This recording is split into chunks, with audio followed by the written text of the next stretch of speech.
You're listening to Learning Leaders Spotlight, interviews with corporate L&D leaders. On each episode, we sit down with key industry experts to discover more about what's happening in the world of learning and development, from current trends and insights to the most valuable lessons learned along the way. Join us for a fresh perspective on all things training and the best direction forward. Here's your host, Leanne Langford. Hi, welcome to Learning Leaders Spotlight, the podcast where we interview the learning leaders of today to help the learning leaders of tomorrow. I'm your host, Leanne Langford. I'm the president of Training Pros. Training Pros is a learning and development contract staffing company where we like to say, when you have more projects than people, let us find the right consultant to start your project with confidence. I'm really excited to welcome my guest today. It's a friend of mine and a colleague from ATD where we serve together. It's John Torres, Senior VP Academy Excellence from Bank of America. Welcome, John. Oh, thank you. I'm glad to be here. Thanks so much. Let's just dive right in. Why don't you share with our audience a 60-second overview of who you are and what you do? Yeah, happy to do that. So I am, I always like to start by telling everyone that my purpose in life is really about helping others be successful. It's kind of permeated through every aspect of my life. I spend a lot of time, obviously I have 4 beautiful daughters with my wife, and we had to help them grow into being contributing members of society. And I'm grateful 3 of the 4 are already doing that. I have 1 more to go. But I also, that I make a lot of decisions that I do with my professional life around it as well, which is why I've stayed in learning development for over 30 years. And to be quite honest with you, I've been asked to go into human resources roles. I've been asked to go into business roles, but I've always stayed in learning development because that's where my passion is. In learning development, I've had the luxury of working in multiple industries as well. So I've worked in manufacturing, working for both Honeywell and Rock-Tenn, which is now WestRock.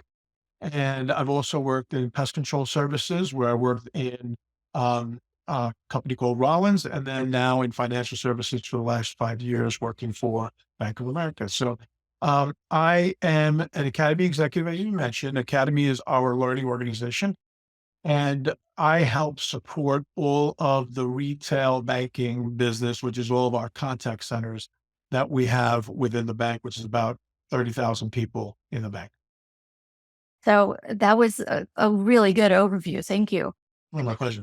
You may have already answered a little bit of this question, but I'm going to ask it anyway, which is what first attracted you to learning and development?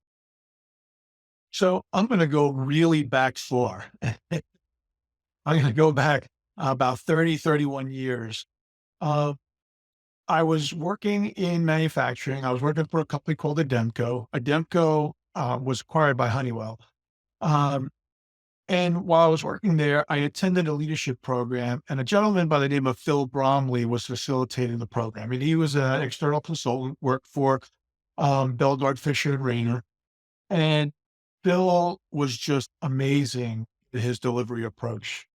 And everything that he taught was it just resonated with me. And so much to the point where I applied everything that I learned. And I thought to myself, and made significant improvements in the work areas that I supported at Ademco.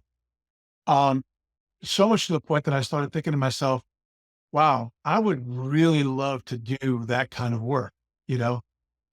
So he really inspired me to make the career transition. So that's really what attracted me to the field. That's a good story. I find that a lot of us found our way here through just, getting our first training job or first small attempt to trade and say, that was fun. I enjoyed that. Well, I do, as a production manager, production supervisor, I did train people, and believe it or not, that really is not the thing that really intrigued me. What intrigued me is seeing Phil just work his magic in front of the group. It was just like I said, inspiring. It was really just magical, to be quite honest with you. And I still remember, I can envision it today. That's how much of an impact it made on me. So That's great. Oh, that's the dream of all these folks who do facilitation, though, to have an That's right. impact. That's right. Absolutely. So you've mentioned you've been in L&D a while.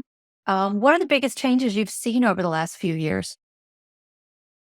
Well, obviously, the biggest change has been the impact that the pandemic has had on the industry, and it's not going away, right? So, and what I mean by that is virtual self-paced learning is more prevalent today than it ever has been before. Um, and like I said, it's not going to go away. It's helped reduce expenses significantly in organizations. So the reality is that um, that's going to be something that we're going to have to continually deal with and figure out how to integrate into our learning strategy moving forward. When gone are the days of you know neutral programs where you're teaching new employees and you're even coaching people face to face. A lot of the coaching is done virtually. A lot of the mentoring is done virtually. So how do we do that? How do we teach those peer mentors to do things virtually versus mentoring where you're face to face and you can actually have a different kind of impact? You can have the same kind of impact, but it's just got to be different the way you approach it. So I think that's probably been the biggest change. And then obviously the infusion of AI. And we still don't know how impactful that is because it's still in its nascent stage right now. But it's going to have a dramatic impact in a lot of things that we do, not just in how we deliver and help the retention of learning for participants, but I think it's going to have a significant impact on how we design, develop training as well. So I think it's got a tremendous amount of potential, but it's got to be done right. I don't think it can be done on its own. I think it's got to be an integrated approach of human involvement as well as the automated solution that the technology brings. So those are two really big changes. You're absolutely right. And I'm eager to see what's going to happen with the AI, which leads me to my next question. Where do you see us headed in the next 5 to 10 years in L&D? What do you think we're going to be focusing on? So I have had the opportunity to work, as I mentioned, in different organizations with different levels of commitment to learning. But as AI progresses, I see I see the learning and development field becoming more integral to the business and becoming um, you know more and more of a business partner than ever before. Um, I think those organizations where learning and development are under human resources are going to struggle versus those organizations where they're reporting directly into the business leaders. Um, However, I think with the infusion of AI and the access to information and the ability to, I think there's going to be greater opportunities for us to reinforce and demonstrate the impact learning can really have in an organization to be able to demonstrate greater value. I think that's been the hardest thing for the learning and development field is really showing and reinforcing the impact that learning has had on performance as well as on people performance as well as business performance. So I think AI is going to give us that opportunity more so than ever before. It's starting to already, but I think that as a result of that, um, learning and development is going to be more integral to the business, and I think it's going to have an impact on the amount of resources some organizations have. Some organizations work extremely lean. If you're in a small to mid-sized business, you're probably operating very lean to begin with. But in the larger organizations where we have a lot of resources, I think those resources will become more streamlined for sure. So let's shift gears for a second and let's talk about your past again. So, who's been the most influential professional mentor that you've had? So I still think that I have two that had the greatest impact on me. And one I mentioned already, his name is Phil Bromley. Even though Phil was an external consultant, he played an instrumental role in my transition from manufacturing to training. So after I attended the program, I stayed in touch with Phil, and he continued to coach me on my leadership skills while I was implementing some of the changes that I made in the area of the business that I supported. It was final assembly. I ran the final assembly department for Ademco, which is a pretty large department. It had a couple hundred people. And to be quite honest with you, my boss came to me and said, "What are you doing that you're making such a big impact in the business?" I said, "Well, to be honest with you, I'm training people on the work that they're supposed to be doing. They really haven't been trained very well. They didn't understand the business. They didn't understand the components that they were working with. They didn't understand the tools that they used.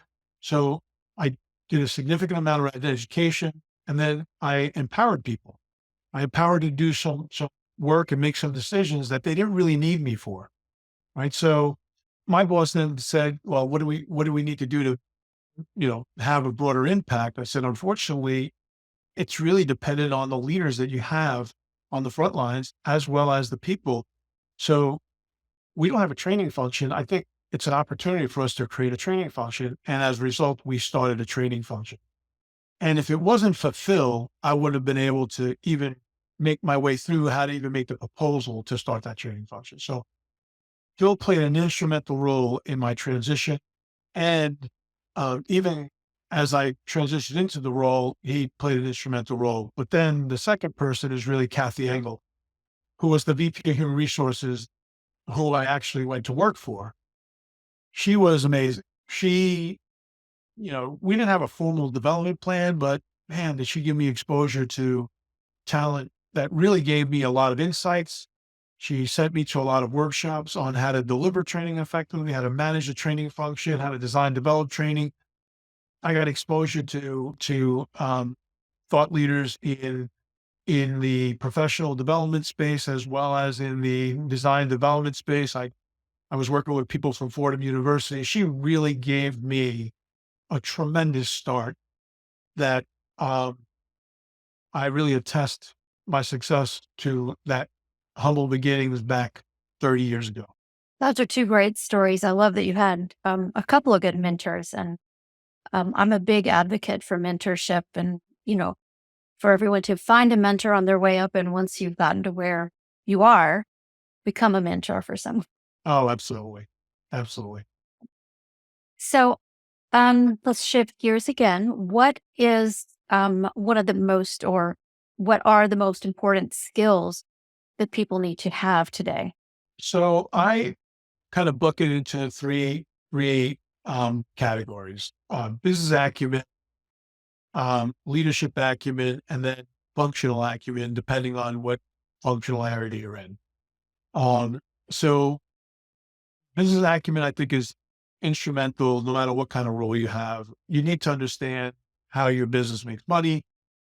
You need to understand the inputs and outputs that help your business operate in order to make that money, right? So having that good understanding, if you're a learning professional, if you're a talent professional, having that awareness and understanding builds your credibility, especially with the clients that you support, right? So business acumen is number one for sure.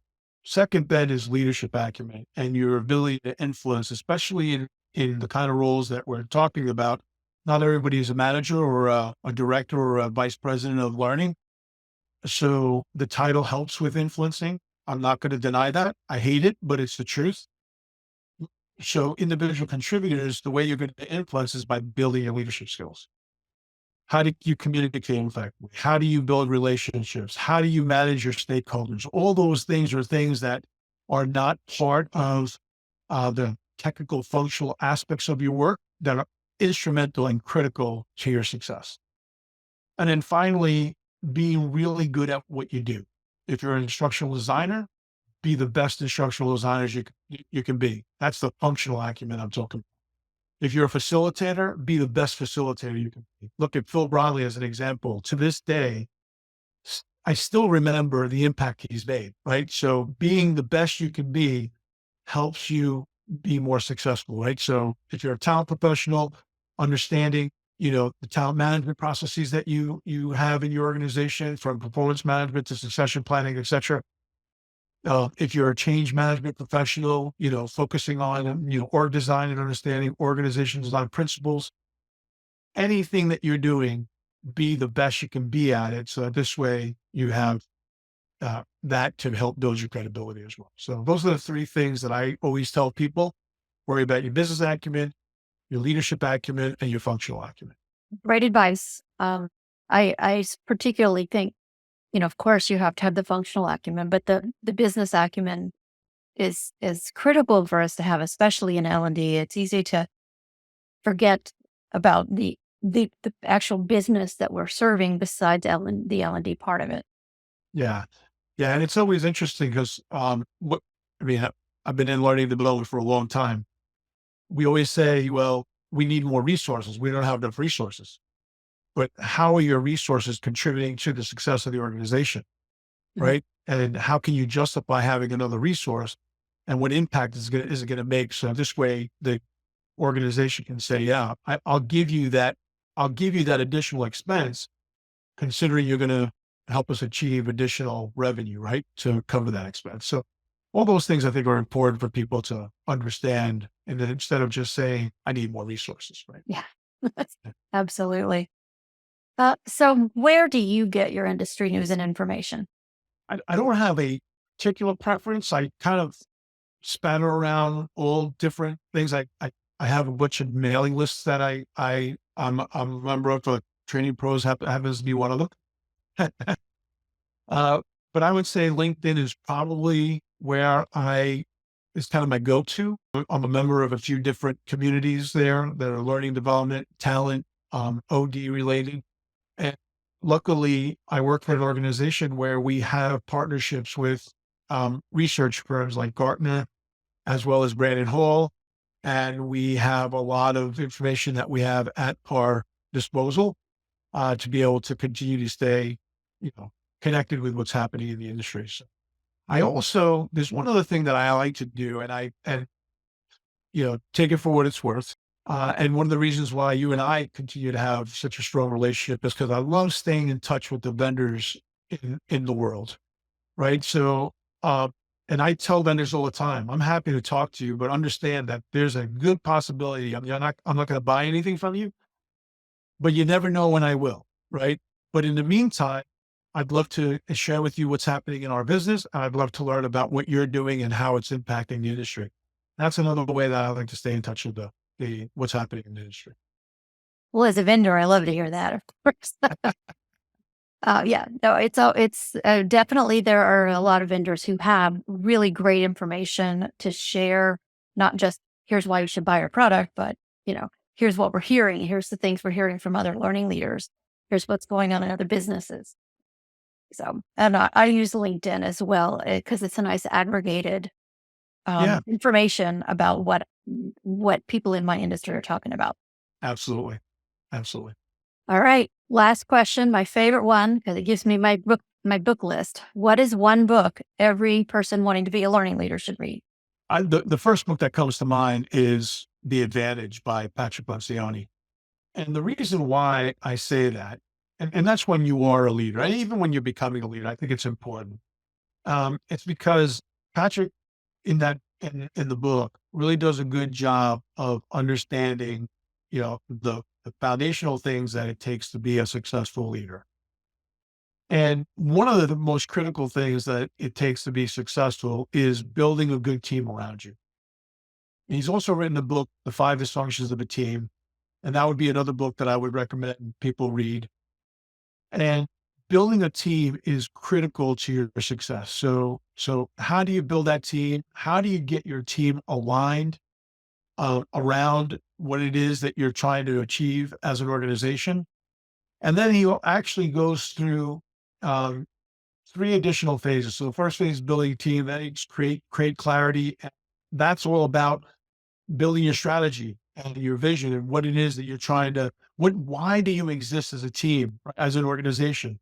What is it that you're doing for society to help, the broader community as well as the economy, right? So, how are you contributing to the world? I think that's a critical component for people to really get clear about, and then getting an understanding of what your strategy is, and then from there, how do you make it happen? And unfortunately, most businesses, the biggest struggle, and if you look at um, Execution was written by Larry Bossidy. I actually happened to have worked during the time when Larry Bossidy was running Honeywell. So I lived a little bit of this real time. But the biggest gap between execution is the gap between identifying the strategy and getting alignment of that strategy in order to execute it. So I think Patrick does a really good job of helping everybody understand that as a leadership team, you have to be aligned. You have to be sharing the right and consistent message to all parts of the organization in order to really drive execution. And then how do you reinforce that clarity? How do you reinforce it through your hiring practices, to how you promote people, how you performance people out, uh, how you reward people through compensation? All of those things have to be connected to that strategy. And I think Patrick just gives a very, I say his name as if he's my friend, but I feel like he is. Yeah. He's been in my life for such a long time, so I feel like he's my friend. But the reality is that he gives such great guidance and practical guidance more than anything. And that's what I really like about the book. It's very practical. Well, thank you for that recommendation. It's going to go into my Audible reading list. That's great. I love to listen to books while I walk the dog and all that. Yeah. You won't be disappointed. Well, gosh, John, thank you so much. You were the very first person I asked to be a guest on the podcast. I remember. So happy we finally got you here. Thank you for taking some time out of your day to answer a few questions with us. As my thank you to you, I would like to plant 5 trees in your name in the Monarch Restoration Project. So the migration path of the monarchs going down through Mexico, we're planting trees there right now through our reforestation partner. Oh, that's outstanding. I'm honored. Thank you. Thank you so much. And thank you again for being on our episode this week. That does it for this episode of Learning Leader Spotlight. We hope you will tune in next week to hear from our next leader. Thanks very much. Thanks for joining us for the latest episode of Learning Leader Spotlight, interviews with corporate L&D leaders. You'll find links in the show notes to any resources mentioned on today's show. If you're enjoying our podcast, please subscribe so you never miss an episode and leave us a 5-star review.